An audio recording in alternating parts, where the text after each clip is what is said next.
السلام عليكم ورحمة الله وبركاته.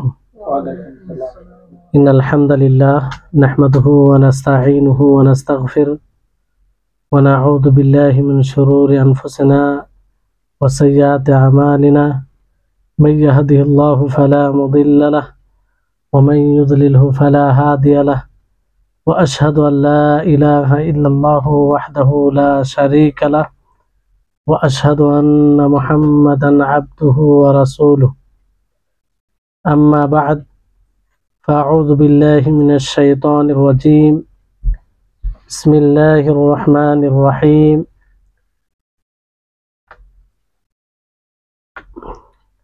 يا أيها الذين آمنوا إن جاءكم فاسق بنبأ فتبينوا أن تصيبوا قوما بجهالة فتصبحوا على ما فعلتم نادمين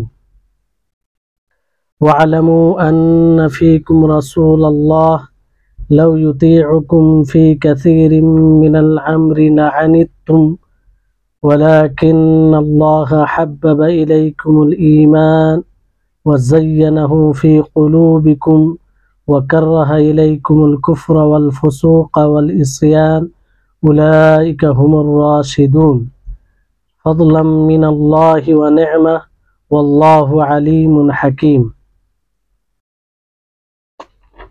সম্মানিত আজকের ক্লাসে উপস্থিত দিন দরদি ভাই সকল, সর্বপ্রথম সেই মহান আল্লাহ তাবারক ওয়া তাআলার আমরা কৃতজ্ঞতা প্রকাশ করব, যিনি আমাদের সকলকে আজ এই কোরআনের ক্লাসে উপস্থিত হওয়ার তৌফিক দিয়েছেন। এর জন্য আমরা সকলে বলি আলহামদুলিল্লাহ। তারপরে আমাদের সকলের প্রাণপ্রিয় নবী করিম মুহাম্মদ মুস্তাফা সাল্লাল্লাহু আলাইহি ওয়াসাল্লাম, ওনার উপর অসংখ্য শান্তির ধারা বর্ষিত হোক, যিনার মাধ্যমে আমরা তার বাণীকে বুঝতে সক্ষম হয়েছি অথবা বোঝার প্রচেষ্টা করি। এই জন্য আমরা সকলে তার উপরে দরুদ পাঠ করি, আল্লাহুম্মা সাল্লি আলাইহি আল্লাহুম্মা বারিক আলাইহি। সম্মানিত উপস্থিতিগণ, আপনারা সকলেই জানেন যে বিগত কয়েক সপ্তাহ থেকে সূরাতুল হুজরাতের তাফসীর চলছে। আমরা প্রায় এক আয়াত থেকে নিয়ে 5 আয়াত পর্যন্ত এর তাফসীর সংক্ষিপ্তভাবে জানার চেষ্টা করেছি। আজকে ইনশাআল্লাহ সেই 6 নম্বর আয়াত থেকে 8 নম্বর আয়াত পর্যন্ত আমরা জানার চেষ্টা করব। আল্লাহ যেন আমাদেরকে তৌফিক দেন।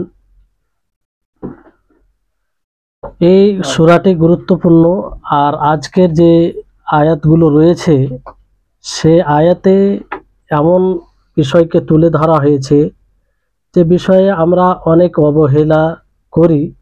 সর্বপ্রথম আপনাদেরকে অর্থ বলি এই আয়াতগুলোর। আল্লাহ তাআলা বলেন, ইয়া আইয়ুহাল্লাযীনা আমানু, হে মুমিনগণ, ইন জাআকুম ফাসিকুম বিনাবাইন, যদি তোমাদের নিকটে কোনো ফাসিক খবর নিয়ে আসে, কোনো জিনিসের খবর দেয়, ফাতাবাইয়ানু, তো তোমরা কি করো, তার যাচ করো, যাচাই বাছাই করো তার।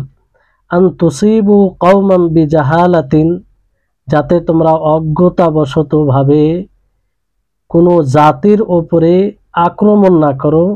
ফাতুসবিহু আলা মা ফাআলতুম নাদিমিন, ফলে তোমরা নিজের কর্মের ওপরে লজ্জিত হবে।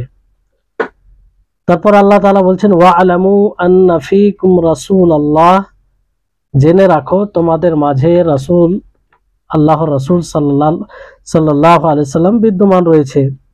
লাউ ইউতিউকুম ফি কাসীরিম মিনাল আমরি লাআনিতুম, যদি আল্লাহর রাসূল তোমাদের অনুসরণ করে, তোমাদের কথাকে মেনে নেয় অনেক বিষয়ে, তাহলে তোমরা কঠিনের সম্মুখীন হবে, জটিলতার সম্মুখীন হবে। ওয়ালাকিন্নাল্লাহা হাব্বাবা ইলাইকুমুল ঈমানা, কিন্তু আল্লাহ তাবারক ওয়া তাআলা তোমাদের নিকটে ঈমানকে প্রিয় বানিয়ে দিয়েছেন। ওয়াজাইয়ানাহু ফি কুলুবিকুম, এবং তোমাদের হৃদয়ে ঈমানকে সুন্দর করেছেন। ওয়া কাররাহা ইলাইকুমুল কুফরা ওয়াল ফুসুকা ওয়াল ইসয়ান, এবং তোমাদের হৃদয়ে কুফরিকে এবং ফিসকি কাজকে আর আল্লাহর অবাধ্যতাকে অপছন্দ করে দিয়েছেন, মন্দ করেছেন। উলাইকা হুমুর রাশিদুন, এরাই সঠিক। ফাদলাম মিনাল্লাহি ওয়া নি'মা ওয়াল্লাহু আলিমুন হাকিম, এটা আল্লাহ তাবারক ওয়া তাআলার পক্ষ থেকে অনুগ্রহ এবং বিশেষ নেয়ামত। আল্লাহ তাবারক ওয়া তাআলা সর্বজ্ঞানী ও তিনি প্রজ্ঞাময়, হিকমতওয়ালা। তো এই আয়াতে খুব গুরুত্বপূর্ণ কথা বলা হয়েছে, যে সর্বোপরি যে বিষয়টি তুলে ধরা হয়েছে সেটা, যে যখনই কেউ খবর দিবে সেই খবরের তোমরা যাচাই বাছাই করো। এমনটা না হয় যে কোনো ফাসেক এসে খবর দিল আর সেই খবরটাকে তোমরা কিছু না ভেবে যাচাই বাছাই না করে গ্রহণ করে হয়তো সেই খবরের ভিত্তিতে কারো উপরে আক্রমণ করে বসবে, কিংবা কাউকে আঘাত দিতে পারো। তো এটা না করে তোমরা আগে যাচাই বাছাই করো, বুঝতে পারলেন? এই বিষয়টি বলা হয়েছে। তারপরে আরেকটি বিষয় তুলে ধরা হয়েছে, যে তোমাদের মাঝে রাসূল সাল্লাল্লাহু আলাইহি সাল্লাম রয়েছে। তো রাসূল যদি তোমাদের অনুসরণ করে, রাসূল যদি তোমাদের কথাকে মানে অধিকাংশ বিষয়ে, তাহলে তোমরা জটিলতার সম্মুখীন হবে, মানে অনেক বিপদের সম্মুখীন হবে, বুঝলেন? তো এই কথা বলা হয়েছে। তারপর আল্লাহ তাআলা বললেন যে তোমাদের নিকটে ঈমানকে প্রিয় বানিয়ে দিয়েছে। আল্লাহ তাআলা তোমাদের নিকটে ঈমানকে প্রিয় বানিয়ে দিয়েছে, সুন্দর করে দিয়েছে। আর এটা আল্লাহ তাবারক ওয়া তাআলার বিশেষ রহমত ও অনুগ্রহ। ইনশাআল্লাহ এই আয়াতের আমরা সংক্ষিপ্ত ব্যাখ্যা জানার চেষ্টা করব। আল্লাহ তাবারক ওয়া তাআলা এখানে বলেন যে যদি হে মুমিনদেরকে সম্বোধন করে সর্বপ্রথম বলা হচ্ছে যে হে মুমিনগণ, তোমাদের নিকটে যদি কোনো ফাসিক খবর নিয়ে আসে। ফাসিক কাকে বলে এটি জানার বিষয় রয়েছে। ফাসিক বলা হয় যে আল্লাহর ইতাআত থেকে বের হয়ে যায়, যে আল্লাহর ইতাআত থেকে বের হয়ে যায়, যে আল্লাহর দ্বীনে বক্রতা অবলম্বন করে, আল্লাহর দ্বীনের বিষয়ে যে বিশুদ্ধ আকীদা রয়েছে, মানহাজ রয়েছে, সেই বিষয়ে বক্র হয়ে যায়, তাকে কি বলা হয়? ফাসিক বলা হয়। অথবা শিষ্টাচারে যে আদব রয়েছে সেগুলোতে সে বক্র হয়ে যায়, বের হয়ে যায়। এর বিপরীত, ফাসিকের বিপরীত বলা হয় যে দ্বীনের উপরে অটল থাকে, দ্বীনের উপরে অটল থাকে, অবিচল থাকে, এবং দ্বীনের যেগুলো শিষ্টাচার আছে সেগুলোকে পালন করে, বুঝতে পারলেন? তো এখানে বলা হচ্ছে যে দ্বীনের ব্যাপারে ফাসিক হবে, সে যদি কোনো খবর নিয়ে আসে। ফাসিক মানে সে লাগাতার ধারাবাহিকভাবে গুনাহ করতে থাকবে, ধারাবাহিকভাবে গুনাহ করতে থাকবে, এবং সে কোনো শিষ্টাচারকে, ইসলামের শিষ্টাচারের কোনো পরোয়া করবে না, আদবের কোনো খেয়াল করবে না। যেমন অনেক মানুষ আছে রাস্তায় যাচ্ছে, জোরে জোরে গল্প করছে, রাস্তায় খাচ্ছে, ইসলাম কি বলছে সেটা দেখে না, কোনো পরোয়া করে না। তো এই ধরনের লোককে ফাসিক বলা হয়। কি বলা হয়? ফাসিক বলা হয়। লোকের মাঝে চলছে, যেমন তেমন করে চলছে, কোনো খেয়াল করে না, আর এর মানে এদিকে কোনো গুরুত্ব দেয় না, অথবা কোনো গুনাহ বারবার করে যাচ্ছে। যেমন দাড়ি মুন্ডন করা, দাড়ি ছেঁচে দেওয়া, এটা কি কাবিরা গুনাহ? কি কাবিরা গুনাহ নয়? কাবিরা গুনাহ। এই গুনাহ যদি বারবার কেউ করে তাহলে এটা কি? ফিসকি কাজ। আর এটা যে করবে সে ফাসিক হবে। সে কি হবে? ফাসিক হবে। তো এই ধরনের মানুষ যদি কোনো খবর নিয়ে আসে, কিছু বলে কোনো জায়গার সম্পর্কে, কোনো ব্যক্তির সম্পর্কে, কোনো এলাকা সম্পর্কে, তখন কি করতে হবে? যাচাই বাছাই করতে হবে। কি করতে হবে? যাচাই বাছাই করতে হবে। খবর বলতে কি, নাবা বলা হয় এমন যেখানে কোনো জিনিসে খবর দেওয়া হবে, গুরুত্বপূর্ণ খবর, তো সেটাকে যে কোনো বিষয়ে খবর হতে পারে, তো তার যাচাই বাছাই করতে হবে। এখানে আল্লাহ তাবারক ওয়া তাআলা এটা বলেননি যে তার খবরকে একদম রদ করে দিতে হবে, প্রত্যাখ্যান করে দিতে হবে, এটা বলেনি। বরং বলেছেন তোমরা যাচাই বাছাই করো, তোমরা দেখো তাদের খবরটা সঠিক না বেঠিক। তার মানে তাদের দেওয়া খবর কখনো সঠিক হতে পারে, আবার কখনো বেঠিক হতে পারে। এই কথা বলার উদ্দেশ্য হচ্ছে যে মানুষ চেষ্টা করে যে তার খবরটা আসলে কি, আসলে কি, মানে সত্য না মিথ্যা। যদি একদম আল্লাহ তাআলা বলতেন যে তার খবরকে গ্রহণ করতে হবে না, তাহলে হতে পারে সত্য, তাহলে ছুটে যেত। হ্যাঁ, আর যদি বলা হয় যে তোমরা গ্রহণ করবে, তো মিথ্যাও হতে পারে।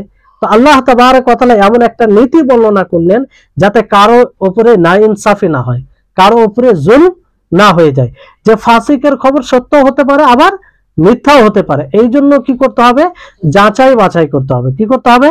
যাচাই বাছাই করতে হবে, দেখে নিতে হবে যে আসল খবরটা কি, চেষ্টা করতে হবে। এবার চেষ্টা করে তার যদি কিছু এরকম লক্ষণ পাওয়া যায়, কিছু দিক দেখা যায় যে সে তার খবরটি সত্য, তাহলে সেটা গ্রহণ করতে হবে। আর যদি বোঝা যায় যে খবর সত্য নয়, সেটা কি করতে হবে? প্রত্যাখ্যান করতে হবে। বুঝতে পারলেন? বিষয়টি হচ্ছে এখানে যে এই আয়াতে কখন নাজিল হয়, এটা যদি আমরা একটু জানি তাহলে আরো বিষয়টি স্পষ্ট হবে আমাদের জন্য। যে এই আয়াত বিশেষ করে নাজিল হয় একজন সাহাবীর ব্যাপারে। সেই ব্যাপারে আব্দুল বার রাহিমাহুল্লাহ তিনি বলেন যে সকল মুফাসসিরগণ বলেছেন যে এই আয়াতটি অবতীর্ণ হয় ওয়ালিদ বিন উকবা সম্পর্কে। কার সম্পর্কে? ওয়ালিদ বিন উকবা সম্পর্কে। আসলে নবী করিম মুহাম্মদ সাল্লাল্লাহু আলাইহি সাল্লাম এই সাহাবীকে এক বানি মুস্তালিক এক গোত্র ছিল, খানদান ছিল, তাদের নিকটে পাঠান তাদের নিকট থেকে যাকাত নেওয়ার জন্য। কি নেওয়ার জন্য?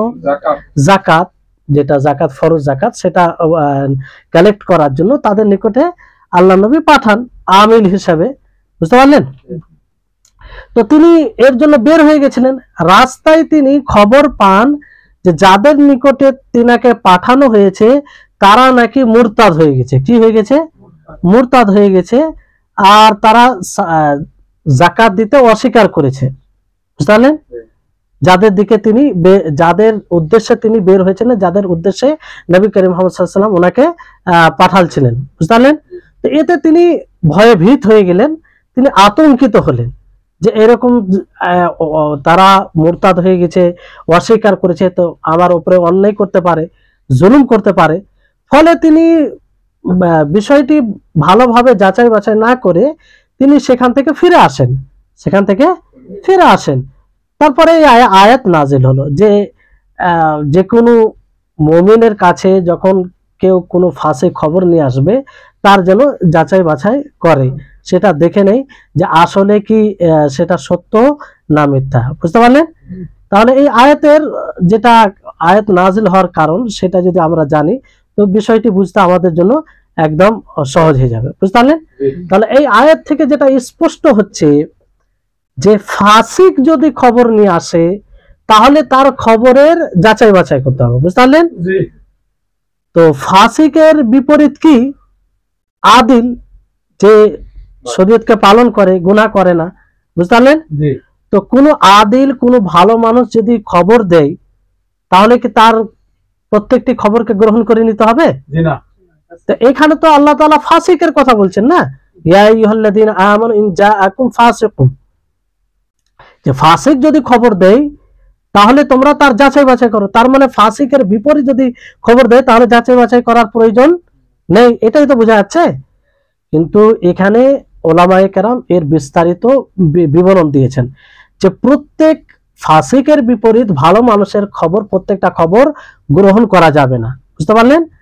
সেটা কোরআন হাদিস অনুযায়ী প্রত্যেকটা খবর গ্রহণ করা যাবে না। এতে তাফসীল আছে, বিস্তারিত আছে। যেমন ধরুন কোনো ব্যক্তি যদি খবর দেয় কারো ব্যাপারে যে অমুক ব্যক্তি জেনা করেছে, একদম ভালো মানুষ, 5 ওয়াক্তের মুসাল্লি, আর সে বরাবর শরীয়তকে পালন করে, মিথ্যা কথা বলে না, কোনো গুনাহ করে না, প্রকাশ্যভাবে সে বেঁচে থাকে। তো এরকম ব্যক্তি যদি কোনো ব্যক্তির ব্যাপারে খবর দেয় যে সে ব্যক্তি জেনা করেছে, ব্যভিচার করেছে, তো তার খবরকে গ্রহণ করা যাবে? যাচাই করতে হবে। অথচ সে আদিল, ভালো মানুষ, তারপরও এখানে যদি সে খবর দেয়, শুধু যাচাই করা নয়, তাকে আরো বেত্রাঘাত করতে হবে। সে যদি সাক্ষী সহ না বলে, কেউ যদি বলে যে অমুক ব্যক্তি ব্যভিচার করেছে, এরকম ভাবে খবর দেয়, তাহলে তাকে আরো বেত্রাঘাত করতে হবে। কারণ এই ব্যাপারে আল্লাহ তাআলা কি বলেছেন, ওয়াল্লাযীনা ইয়ারমুনাল মুহসানাতি সুম্মা লাম ইয়াতু বিআরবাআতি শুহাদা ফাজলিদুহুম 80 জালদা। যে যারা সচ্চরিত্রা নারীর ওপরে কি করে, মিথ্যা অপবাদ লাগায়, আর তারা কি করে, সাক্ষী উপস্থিত করে না, 4 জন সাক্ষী জেনার ব্যভিচারে যদি এগুলো করে, তাহলে তাদেরকে 80 বার বেত্রাঘাত করতে হবে। কতবার? 80 বার। তাহলে আদিল হওয়ার পরে, ভালো হওয়ার পরে তার খবর গ্রহণ করা হবে না। কারণ এই ব্যাপারে বলা হয়েছে যে 4 জন সাক্ষী সহ বলতে হবে, তা না হলে কথা গ্রহণ করা যাবে না। বুঝতে পারলেন? তারপরে এরকম ভাবে আরো অন্য বিষয়ে আছে, যেমন আপনার যদি কোনো মানুষ এরকম খবর দেয়, যেমন চাঁদের ব্যাপারে, যে চাঁদ দেখেছে, কোনো একজন ব্যক্তি যদি একজন ব্যক্তি বলে, তাহলে সেটা গ্রহণ করা হবে, কারণ এটা সুন্নাহ দ্বারা প্রমাণিত যে একজন ব্যক্তি দেখলেও সেটা গ্রহণ করা যাবে।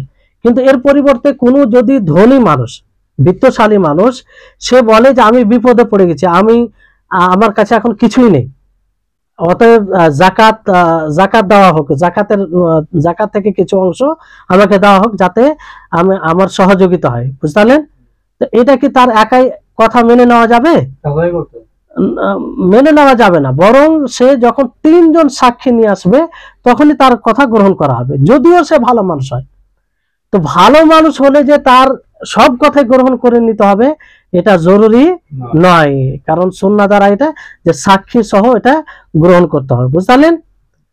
তো যাতে এই যাচাই বাছাই করতে গিয়ে বিষয়টি স্পষ্ট হয়ে যায়, আর এতে যে সামনে যে ভবিষ্যতে যে একটা খারাপ পরিণাম হতে পারে সেটা থেকে বেঁচে যেতে পারে। কারণ আল্লাহ তাআলা সেই কথাই আগে বলেন যে তোমরা অজ্ঞতাবশত কারো উপর আক্রমণ করে ফেলবে।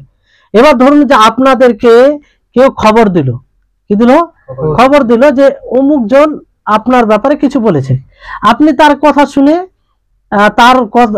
তার কথার ভিত্তিতে আপনি তার বিরুদ্ধে কিছু করতে লাগলেন। যদি সেটা মিথ্যা হয় তাহলে তার উপর আপনি জুলুম করবেন কি করবেন না? জুলুম করবেন, অন্যায় করবেন। বুঝতে পারলেন? তো এটা যদি যাচাই করেন তাহলে তো এটা হবে না। এটা হবে কি? এটা কোনো মতেই হবে না। আর এটা করে যদি আপনি এইভাবে করে নেন তাহলে লজ্জিত হবেন।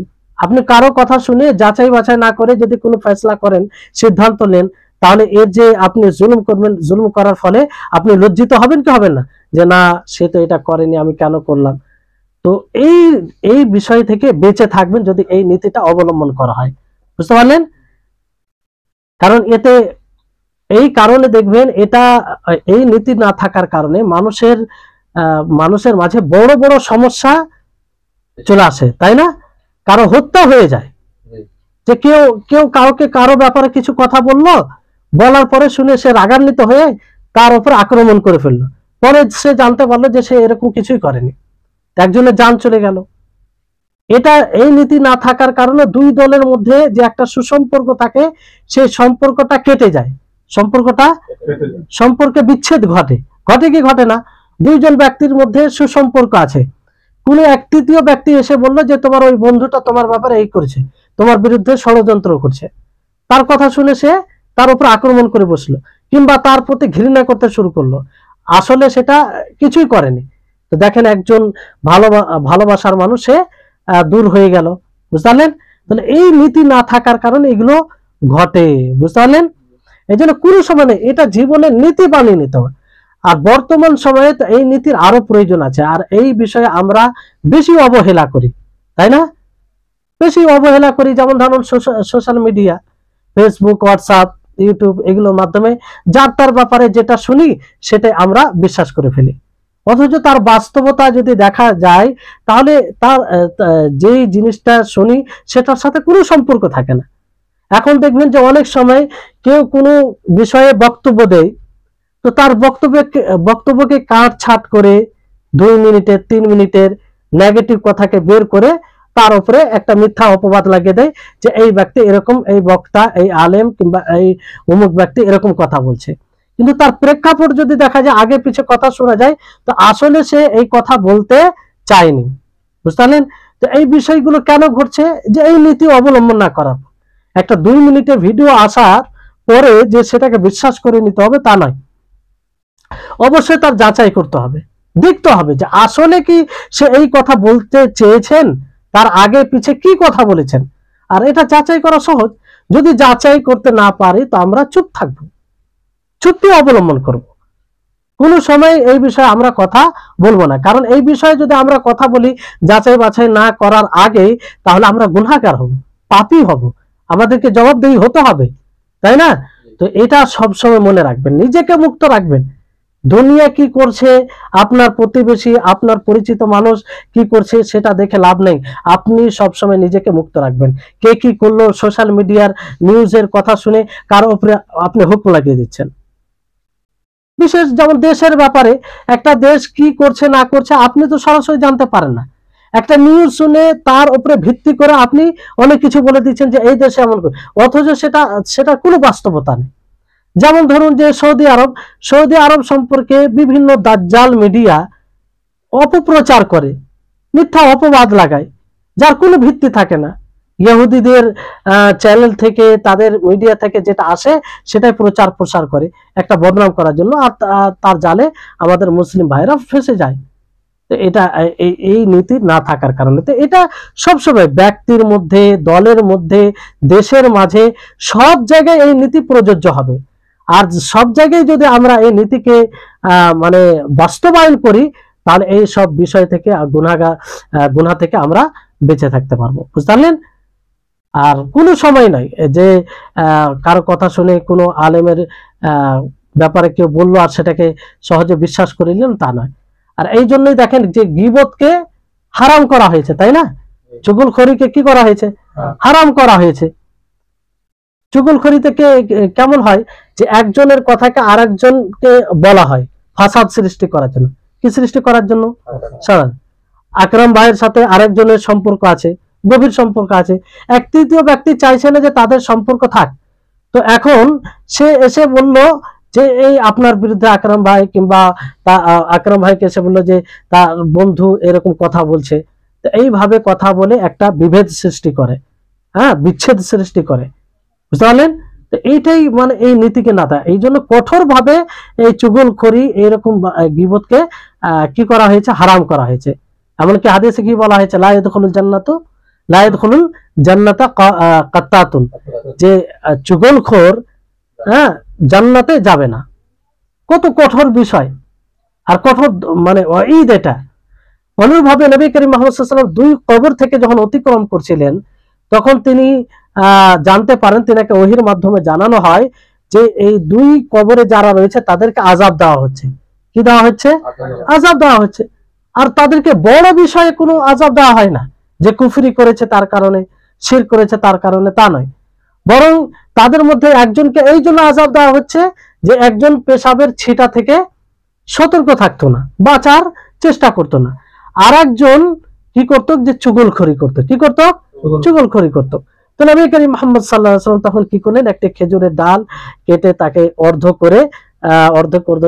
করে সে কবরে গেড়ে দেন, যাতে তাদের আযাব হালকা হয়। তো এই আমলটা নবী সাল্লাল্লাহু আলাইহি ওয়াসাল্লামের সাথে খাস, অন্য কেউ করতে পারে না। বুঝলেন? কারণ অন্য কেউ করতে গেলে সাহাবায়ে কেরাম আগে করতেন, কিন্তু সাহাবায়ে কেরাম এরকম আমল করেননি। আর নবী করিম মুহাম্মদ সাল্লাল্লাহু আলাইহি ওয়াসাল্লামকে জানানো হয়েছিল যে আযাব হচ্ছে, অন্য মানুষ তো জানতে পারে না। যারা এই হাদিসকে দলিল দিয়ে কোনো কাঁচা ডাল মানে কবরে দেয়, তাদের কি সঠিক এটা আমল? সঠিক নয়। কারণ নবী সাল্লাল্লাহু আলাইহি সাল্লামের উপরে ওহী হতো, বাকি অন্যদের উপরে ওহী হয় না। অতএব এই আমল করা যাবে না। বুঝতে পারলেন? এই নীতি অবলম্বন না করার ফলেই দেখবেন আলেমদের মাঝে অথবা আলেমদের ব্যাপারে সাধারণ মানুষের হৃদয়ে কুধারণা সৃষ্টি করা হয়। অনেক সময় দেখবেন যে হঠাৎ করে কেউ এসে বলবে এই অমুক আলেম এই কথা বলেছে, অথচ আসলে তিনি এই কথা বলতে চাননি। মানুষ অনেক সময় ভুল বুঝে থাকে।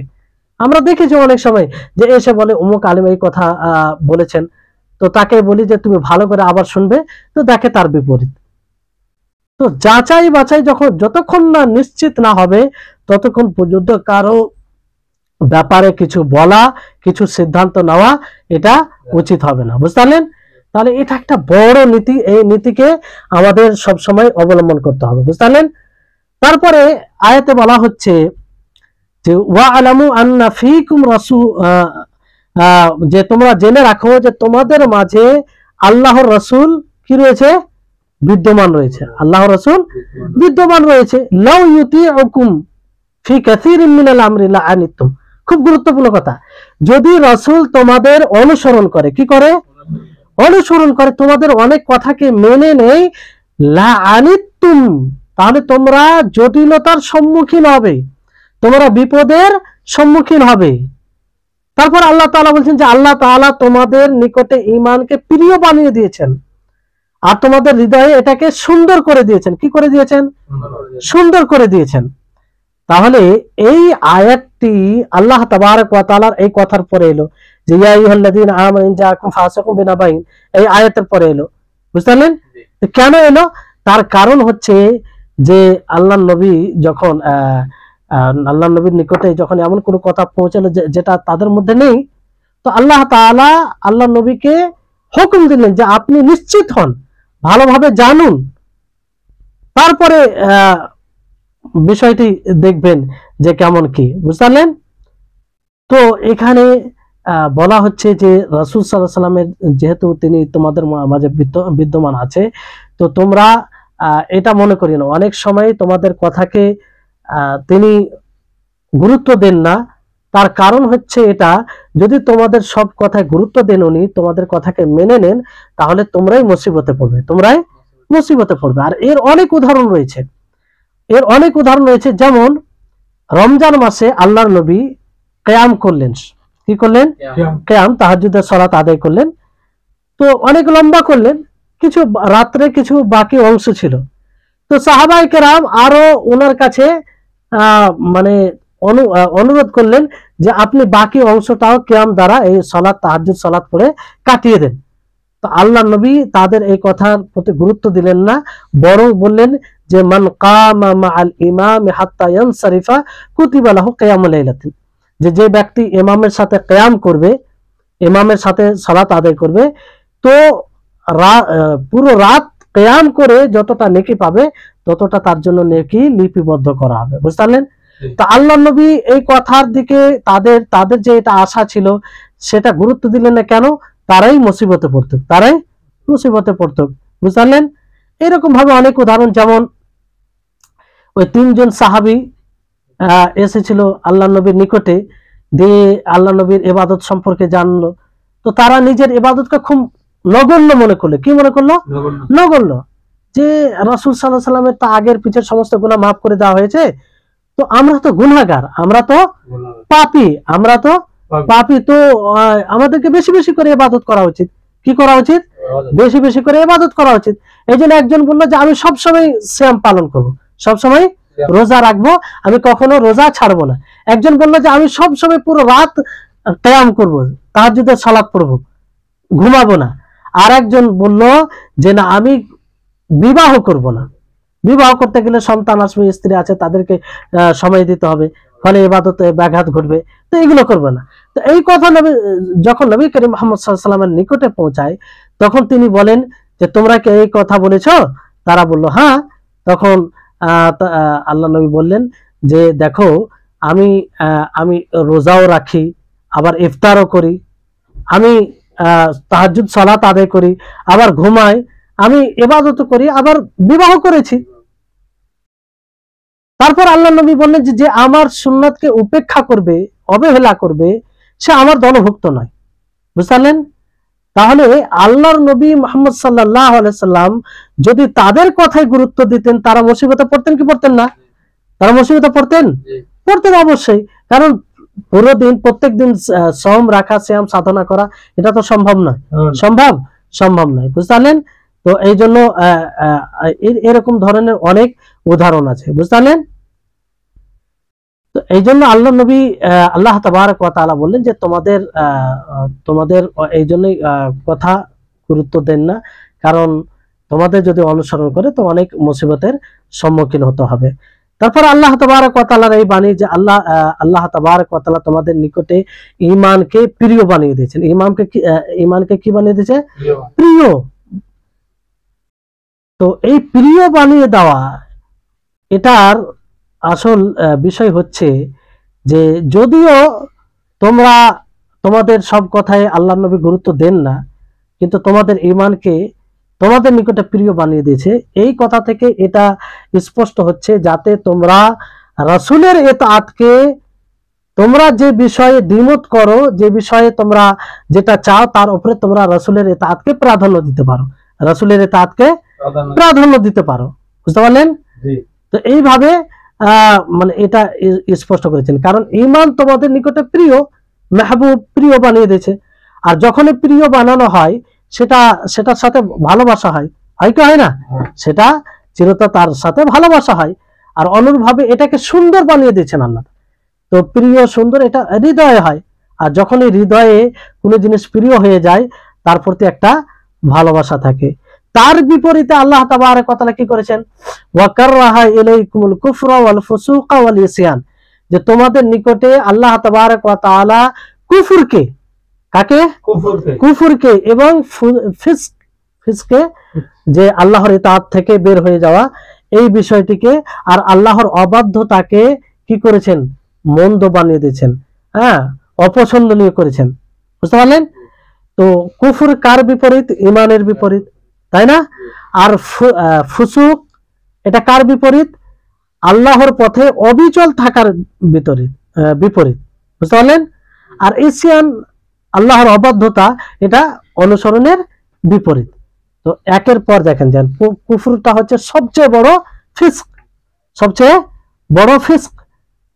আর ইসয়ান এটা হচ্ছে, ফিস্ক হচ্ছে ইসয়ানের মধ্যে সবচেয়ে বড় ইসয়ান, না ফরমানি, আল্লাহর অবাধ্যতা।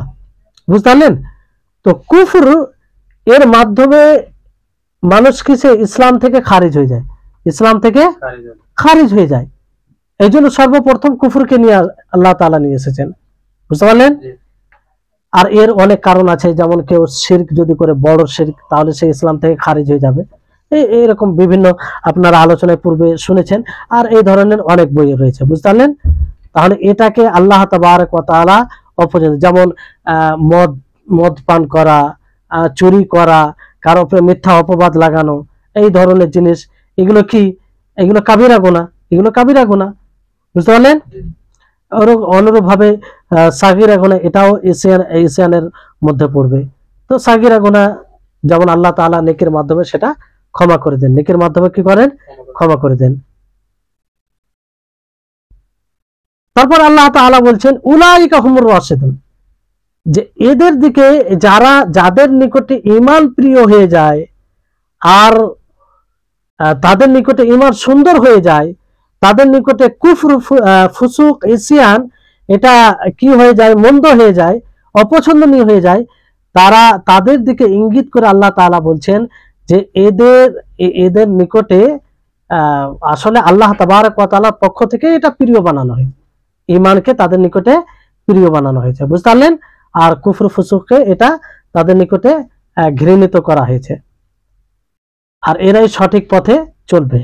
উলাইকা হুমুর রাশিদুন, তার মানে এরাই সঠিক পথে পরিচালিত হবে, অটল থাকবে, আর এরাই সফল হবে। তারপরে আল্লাহ তাআলা বলেন যে ফাদলাম মিনাল্লাহ, এটা হচ্ছে আল্লাহ তাবারক ওয়া তাআলার পক্ষ থেকে কি? অনুগ্রহ। এজন্য দেখবেন যে কারো নিকটে কুফরের প্রতি, ফুসুক, ফিস্ক, আল্লাহর অবাধ্যতা, মানে ইতাআতের পথ থেকে বের হয়ে যাওয়া, কিংবা আল্লাহর অবাধ্যতা, এর প্রতি ঘৃণা হওয়া, হৃদয়ে ঘৃণা আসা, এটা আল্লাহ তাবারক ওয়া তাআলার বিশেষ একটি নেয়ামত। সবার মধ্যে থাকে না। আপনি যদি কুফরকে ঘৃণা করেন, আল্লাহর অবাধ্যতাকে ঘৃণা করেন, আর ফিস্ককে, ফুসুককে আপনি ঘৃণা করেন, তার মানে আল্লাহ আপনার উপরে বিশেষ একটি রহমত দান করেছেন আপনাকে। বুঝতে পারলেন? কারণ এই নিয়ামত সকলের নিকটে থাকে না। আপনি ঘৃণা করলেই তো বেঁচে থাকবেন। আর যদি আপনার নিকটে এগুলো প্রিয় থাকে, তো আপনি বাঁচবেন না, সেগুলোর সাথে আপনার জীবন যাবে। অনুরূপ ভাবে আপনি যখন ঈমানকে প্রিয় বানিয়ে নেবেন, আর ঈমান আপনার নিকটে সুন্দর হবে, তো আপনি সেটাকে অবলম্বন করার চেষ্টা করবেন। তো এইটা কার পক্ষ থেকে? আল্লাহ তাবারক ওয়া তাআলার পক্ষ থেকে হয়। এই জন্য আল্লাহ তাআলা স্মরণ করিয়ে দিচ্ছে মুমিনকে আল্লাহর শুকরিয়া আদায় করা উচিত। ফজলাম মিনাল্লাহ, এখানে একটা বিষয় ফুটে উঠছে যে ইবাদত করে ভালো কাজ করে কোনো গৌরব অহংকারের বিষয় নেই, এখানে অহংকারের কোনো বিষয় নেই, কারণ এটা আল্লাহ তাবারক ওয়া তাআলার তৌফিক, আল্লাহ তাবারক ওয়া তাআলার অনুগ্রহ। বুঝতে পারলেন যে এর দ্বারা আল্লাহ তাআলা একটা বিশেষ অনুগ্রহ করেছেন, বুঝতে পারলেন? তাহলে এই হচ্ছে বিষয়, ফজলাম মিনাল্লাহি ওয়া নি'মা, আল্লাহ তাবারক ওয়া তাআলার বিশেষ অনুগ্রহ ও বিশেষ নেয়ামত। বিশেষ কি নেয়ামত? এই দুনিয়াতে সকলেই আল্লাহর নিয়ামতে জীবন যাপন করে, বুঝতে পারলেন? সকলেই আল্লাহর নিয়ামতে জীবন যাপন করেন, খুব গুরুত্বপূর্ণ কথা। কাফেররাও আল্লাহর নিয়ামতে এখানে এই দুনিয়াতে আছে, আছে কি নেই? এই জন্য দুটি নিয়ামত রয়েছে, একটি নিয়ামত সকলের জন্য আম, সকলের জন্য আম, মানে কাফেরও সেই নিয়ামত রয়েছে আর মুমিনও সেই নিয়ামত রয়েছে। কাফের যদি আল্লাহর নিয়ামতে না থাকে তারা জীবিত থাকবে? তারা দুনিয়াতে ভালো থাকবে? থাকবে না। তো এটাও একটা আল্লাহর নিয়ামত, এই নিয়ামতে সকলেই রয়েছে, মুমিনও রয়েছে, যেমন খাওয়া দাওয়া শ্বাস প্রশ্বাস জীবিত থাকা, এই নিয়ামতে সকলে, কাফের মুমিন সকলে। কিন্তু একটি বিশেষ নিয়ামত আছে, যে নিয়ামতটি শুধুমাত্র কার জন্য? মুমিনদের জন্য, যার কথা আল্লাহ তাআলা বলেছেন মুমিনদের জন্য, আর সেই নিয়ামতটি তারা দুনিয়াতেও পায় আখিরাতেও পায়। যে ব্যাপারে আল্লাহ তাবারক ওয়া তাআলা বলেছেন মান আমিলা সালিহাম মিন যাকারিন আও উনসা ওয়া হুয়া মুমিন ফালানুহয়িন্নাহু হায়াতান তাইয়্যিবা ওয়া লানাজজিয়ান্নাহুম আজরাহুম বিআহসানি মা কানু ইয়ামালুন। যে সৎ আমল করবে পুরুষ ও মহিলাদের মধ্যে আর মুমিন হবে সে, তাকে আমি হায়াতে তাইয়্যিবা দান করব, সচ্ছল জীবন, হায়াতে তাইয়্যিবা। হায়াতে তাইয়্যিবার মধ্যে সবকিছু চলে আসে, যে দুনিয়াতে ভালো ঈমানের সহিত জীবন, প্রশান্তি জীবন, হ্যাঁ, আর আখিরাতে কি দিব? ওয়ালা নাজজিয়ান্নাহুম আজরাহুম বিআহসানি মা কানু ইয়ামালুন, এবং আমি তাদেরকে বদলা দেব যা তারা কর্ম করেছে তার চেয়ে উত্তম।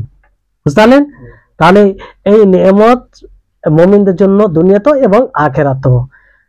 তো এই জন্য এই নিয়ামত যেন আমরা সকলে এই নিয়ামতের উপযুক্ত হতে পারে, বুঝলেন? তারপরে আয়াতে বলা হয় ফাদলাম মিনাল্লাহি ওয়া নি'মা, তারপরে শেষে আয়াতে বলা হয় ওয়াল্লাহু আলিমুন হাকিম। কি বলা হয়েছে? ওয়াল্লাহু আলিমুন হাকিম। দেখেন দুইটি আল্লাহর নাম বলা হয়েছে, যে দুইটি নামে দুইটি গুণ আছে, একটি আল্লাহ তাবারক ওয়া তাআলার জ্ঞান ইলম, আর একটি আল্লাহ তাবারক ওয়া তাআলার হিকমা। আল্লাহ তাআলা এখানে স্মরণ করিয়ে দিচ্ছেন, এই যে তোমাদেরকে বলা হলো যে কোনো ফাসিক তোমাদেরকে খবর দিবে, তো তোমরা যাচাই বাছাই করো, হ্যাঁ? তাহলে এটা কেন আল্লাহ তাআলা এই আদেশ দিলেন, কেন এই নীতি বর্ণনা করলেন? কারণ আল্লাহ তাআলা জানেন যে এর পিছনে কি, এর সবকিছু জানেন। আর এই আল্লাহ তাবারক ওয়া তাআলার ইলম নিয়ে অনেক আয়াত রয়েছে, যাতে পুরো মানব জাতি এই কথার উপরে নিশ্চিত থাকে যে আল্লাহর জ্ঞান থেকে কোনো জিনিস ছুপিত নয়, কোনো জিনিস ছুপিত নয়। এই জন্য অনেক আয়াত পাবেন এই সম্পর্কে। আল্লাহ তাবারক ওয়া তাআলা কোন জায়গায় বলেন লিতাআলামু আন্নাল্লাহা আলা কুল্লি শাইইন কাদির, যাতে তোমরা জানো যে আল্লাহ তাআলা প্রত্যেক জিনিসের উপরে কাদির, তিনি শক্তিশালী, এবং আল্লাহ তাআলা সমস্ত বিষয়কে ইলম দ্বারা পরিবেষ্টন করে আছেন। বুঝলেন? তারপরে এই ইলমের ব্যাপারে অনেক আয়াত রয়েছে, অনেক আয়াত রয়েছে। এবার বলুন যে এই আয়াতগুলো জেনে যদি একজন বান্দা এরকম ভাবে দৃঢ় ভাবে আল্লাহর ব্যাপারে এই আকীদা রাখে, ধারণা রাখে যে আল্লাহর ইলম থেকে কোনো জিনিস ছুপিত নয়, সবকিছু পরিবেষ্টন করে আছে, এমনকি আল্লাহ তাআলা অন্তরের ভেদও জানেন। আমি অন্তরে কি ধারণা করছি, কি ভাবছি, কার ব্যাপারে কি ষড়যন্ত্র করছি, সেটাও আল্লাহ তাআলা জানছেন। এইরকম ভাবে যদি কোনো ব্যক্তি বিশ্বাস রাখে, তাহলে সে কোনোদিন এরকম কথা বলবে যে কথা আল্লাহ রাগান্বিত হবে? বলবে? সে এমন কোন কর্ম করবে যে কর্মে আল্লাহর ক্রোধ আসবে? সে এমন কোন অন্তরে লুকিয়ে রাখবে যে বিষয়টির কারণে আল্লাহ তাআলার গজব নেমে আসবে? কারণ সে জানে আল্লাহ তাআলা জানছেন, আল্লাহ তাআলা জানছেন, তার ইলম থেকে ছুপিত নয়। এই জন্য সে সবসময় আল্লাহকে ভয় করবে। এই জন্য এই বিষয়গুলো বেশি স্মরণ করতে হবে যে আল্লাহ তাআলাকে আলিম বলা হয়েছে, আর সেই কথাকে আল্লাহ সেই কথা বারবার বলেন, তার মানে এর পিছনে উদ্দেশ্য আছে যে এগুলো মজবুত করতে হবে। এইগুলো মজবুত হলে আমরা অনেক জিনিস থেকে বেঁচে থাকবো, বুঝতে পারলেন। অনুরূপ ভাবে হাকিম বলা হয়েছে, যে হাকিম মানে কি হিকমতওয়ালা। আল্লাহ তাবারক ওয়া তাআলার প্রত্যেকটা কাজ হিকমতে পরিপূর্ণ, প্রত্যেকটা কাজ হিকমতে পরিপূর্ণ। তাহলে এই হচ্ছে আয়াত। এই জন্য আল্লাহ তাবারক ওয়া তাআলা বিভিন্ন আয়াতে বলেছেন যে তার চেয়ে হিকমতওয়ালা কেউ নেই, কেউ নেই। এই কথার উপরে যখন আপনার বিশ্বাস থাকবে, তখন আপনি কি মনে করবেন যে আল্লাহ তাবারক ওয়া তাআলার সমস্ত বিধান এটা কিসের উপরে? তার কোনো একটি বিধান হিকমত থেকে খালি নয়, হিকমত থেকে খালি নয়। তারপরে দু একটি বিষয় বলে আজকের ক্লাস শেষ করবো ইনশাআল্লাহ, খুব সংক্ষিপ্ত সময়ে। যে এখানে এই যে ইয়া আইয়ুহাল্লাযীনা আমানু ইন জাআকুম ফাসিকুম বিনাবাইন ফাতাবায়ানু, এই আয়াতের মধ্যে অনেক কথা বলা হয়েছে, বুঝতে পারলেন, অনেক কথা বলা হয়েছে। তার মধ্যে একটি কথা যে এমন জিনিস থেকে আমভাবে বিরত থাকার কথা বলেছেন আল্লাহ তাআলা। এই আয়াত দ্বারা স্পষ্ট করেছেন যে যে কাজের কারণে, যে কথার কারণে আপনি লজ্জিত হবেন, কি হবেন? লজ্জিত হতে হবে আপনাকে, ওই বিষয় থেকে বিরত থাকতে হবে। আল্লাহ তাআলা কি বলছেন? যে তোমরা ফাসিক খবর দিলে তার যাচাই বাছাই করো। কেন করো? ফাতুসবিহু আলা মা ফাআলতুম নাদিমিন, যে তোমরা লজ্জিত হতে পারো। যে ফাসিকের খবর শুনে যদি তোমরা কিছু সিদ্ধান্ত করে ফেলো তো লজ্জিত হতে পারো, সেটা ভুল হতে পারে, কারোর উপর অন্যায় হতে পারে, কারোর উপর জুলুম হতে পারে। তো এরকম এই জন্য এইভাবে যাচাই বাছাই করে তার খবর গ্রহণ করবে না, বুঝতে পারলেন। তাহলে এটা এর সাথে শুধু খাস নয়, যে কোনো কাজ আপনি জানছেন যে আপনি কোনো বিল্ডিং এ আছেন কিংবা কোনো জায়গায় আছেন, যেমন একটা উদাহরণ দিচ্ছি, যে আপনি সিঁড়ি থেকে নামছেন, আপনি জানেন যে থুতু করলে আপনাকে লজ্জিত হতে হবে। থুতু যদি করেন সিঁড়িতে, কোনো দিবাই কোনো এখানকার লোক দেখে, তো আপনার আদর করবে না, আপনার মানে আপনাকে দু চারটি কথা শোনাবে, লজ্জিত হতে হবে কি হবে না? তাহলে সেটা থেকে বিরত থাকতে হবে। এটা একটা আম নীতি, এটা একটা আম নীতি, ব্যাপক নীতি, বুঝতে পারলেন। তাহলে এটা থেকে বিরত থাকতে হবে। আর আরেকটি যেটা গুরুত্বপূর্ণ বিষয় এই আয়াতে বলা হয়েছে, সেটা হচ্ছে দেখেন যে মানুষের সাথে আসল ইহসান এবং আসল ভালো কল্যাণ এটা নয় যে আপনি তাদের প্রবৃত্তি অনুযায়ী কাজ করবেন, বুঝতে পারলেন। এটা আসলে ইহসান নয়। আপনি মনে করেন না যে আমি তাদের কথা শুনে কাজ করলাম, তাদের মনকে ভাঙি না আমি, তাদেরকে অসন্তুষ্ট করি না, এটা আসলে ইহসান নয়। বরং ইহসান হচ্ছে যে যে কাজে তাদের কল্যাণ আছে সেই অনুযায়ী কাজ করবে, যদিও তাদের বিপরীত হয়, যদিও তাদের বিপরীত হয়। এই কথাটি কোথা থেকে মানে এলো? ওই যে বলা হয়েছে যে তোমাদের মাঝে রাসূল রয়েছে, যদি রাসূল তোমাদের কথা শুনে তাহলে তোমরা বিপদের সম্মুখীন হবে। তোমরা কি কিসের সম্মুখীন হবে? বিপদের। এই জন্য রাসূল তোমাদের কথা শুনে না, যে যে বিষয়ে তোমাদের কল্যাণ রয়েছে সেটাই আল্লাহর রাসূল করে, বুঝলেন। তাহলে কোন দায়িত্বশীলদের জন্য, একজন শিক্ষকের জন্য, ছাত্রদের জন্য সেটাই করা উচিত যেটা ছাত্রদের জন্য কল্যাণ করা হবে।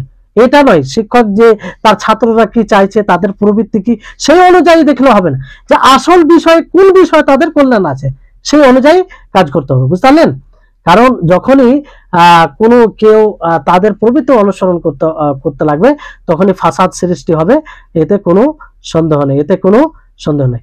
আর তারপরে বিষয়টি হচ্ছে যে ফাসিক যখন খবর দিবে তার যাচাই বাছাই করতে হবে। তো এর তুলনায় যদি কোনো কাফের খবর নিয়ে আসে তাহলে আরো কঠোর হয়ে গেল না বিষয়টি, আরো কঠোর। ফাসিকের ব্যাপারে তো বলা আছে ইনজাকুম, যদি কোন ফাসিক নিয়ে আসে, মানে এটা সম্ভাব্য, অনেক সময় মিথ্যা হতে পারে, আবার অনেক সময় সত্য হতে পারে, কিন্তু কাফের তার ব্যাপারে বেশি মানে সতর্ক থাকতে হবে, বুঝলেন। এই হচ্ছে বিষয়। তারপরে যদি ফাসিকের খবর, ফাসিকের শাহাদা, সাক্ষী দেওয়া, এটা গ্রহণ করা যাবে না। কি যাবে না? কারণ আল্লাহ তাআলা বলেন ইন জাআকুম ফাসিকুম বিনাবাইন, যে ফাসিক যখন খবর দিবে তখন তোমরা সেটা গ্রহণ করিও না সরাসরি, বরং যাচাই করো। তো এটা যদি খবরের ব্যাপারে হয় তাহলে কারো ব্যাপারে সাক্ষী যখন দিবে তো এটা তো আরো জটিল বিষয় না। তো এখানে তার সরাসরি গ্রহণই করা যাবে না, সরাসরি ফাসিকের কোন সাক্ষী গ্রহণ করা যাবে না, বুঝতে পারলেন। তারপরে বিষয় হচ্ছে যে রাসূল সাল্লাল্লাহু আলাইহি সাল্লাম অনেক সময় মানুষের সাহাবীদের কথার সমর্থন করতেন, অনেক সময় করতেন না, তাদের মাসলিহাতের কারণে এটা মানে মাসলিহাতকে কেন্দ্র করে এটা হতো। নবী সাল্লাল্লাহু আলাইহি সাল্লামের ব্যক্তিগত কোনো জিনিস ছিল না, বুঝতে পারলেন? আর এই আয়াত থেকে এটাও স্পষ্ট হয় যে আমাদের সকলকে এটা উচিত হবে যে সবসময় আমরা এমন আমল করব যে আমলে আল্লাহ তাবারক ওয়া তাআলা সন্তুষ্ট হবেন, তার রাসূল অনুযায়ী হবে। ফিসকের কাজ, আল্লাহর অবাধ্যতার কাজ আমরা কোনো মতে করব না, বুঝতে পারলেন? তো এই হচ্ছে সংক্ষিপ্ত ব্যাখ্যা তাফসীর। যত আপনি এই গভীর সাগরে ডুব দিবেন, ততই সেখান থেকে মতি হীরা বের হবে। তো যাই হোক, আল্লাহ তাআলা আমাদের সকলকে এই আয়াতগুলো বোঝার তৌফিক দিন, আর আমাদের ব্রেন শক্তি, বুঝ শক্তিতে আল্লাহ তাআলা বৃদ্ধি দান করেন। জিদনা ইলমা, রব্বানা জিদনা ইলমা। আল্লাহ যেন আমাদের সকলের ইলমে বৃদ্ধি দান করেন, আর আল্লাহ তাবারক ওয়া তাআলার কোরআনকে যেন আমরা সহজে বুঝতে পারি এবং সেই অনুযায়ী আমরা যেন নিজের জীবনকে বাস্তবায়ন করতে পারি। ওয়া আখিরু দাওয়ানা আলহামদুলিল্লাহি রাব্বিল আলামিন। আসসালামু আলাইকুম ওয়া রাহমাতুল্লাহি ওয়া বারাকাতুহু। ওয়ালাইকুম সালাম।